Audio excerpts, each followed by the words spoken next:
My name is Fred Rolicki. I grew up in a Catholic family.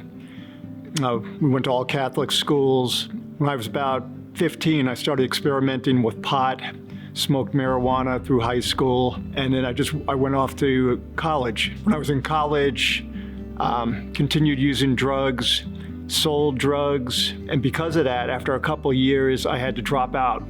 My grades had just gotten too bad at that point. After that, I decided I was going to be a carpenter, still using drugs, and I went to a carpentry school. While I was at the school, I met a guy there, and in retrospect, I know he was a Christian, although he did not witness to me about it. His life was together. He worked at his church.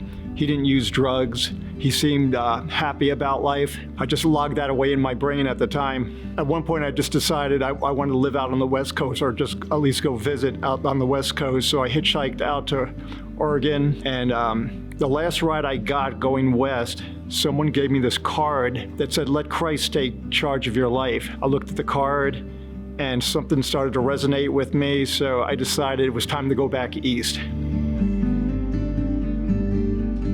Ended up committing a robbery with some other people and was put on probation for 3 years. And that really started to get me to thinking about my life, where I was going with things. At that point, a friend of a friend invited me to go to church. We went to this church. It was an Assembly of God church in Boston. People seemed really happy that I was there, even though I didn't know them. For a couple years, I'd go to that church on and off, just thinking about spiritual things, but really not realizing who God was at the time, not having a relationship. At one point, I was watching Pat Robertson on television. It's a Christian program.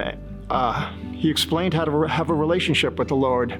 So I ended up kneeling and asking the Lord to come into my heart. And when I stood up, I felt like I was totally at peace. I felt like a big burden had been lifted from me, and now I realized that burden was my sin. I'd been forgiven. At that point, things really started to progress in my life. I received the baptism in the Holy Spirit. And, I needed a place to stay. A guy at church told me I could stay at his house for a while. He helped me get a job as a carpenter, and my life was really starting to get restored at that point. I did not have a good relationship with my father. That was restored. Also, my mom had been praying for me.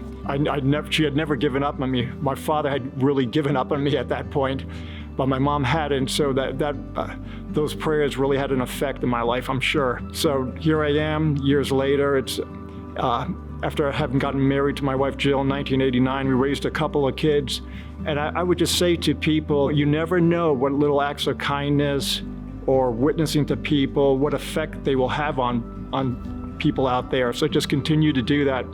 It took a while with me, and it may take a while with these other people that you want to witness to, but just keep at it.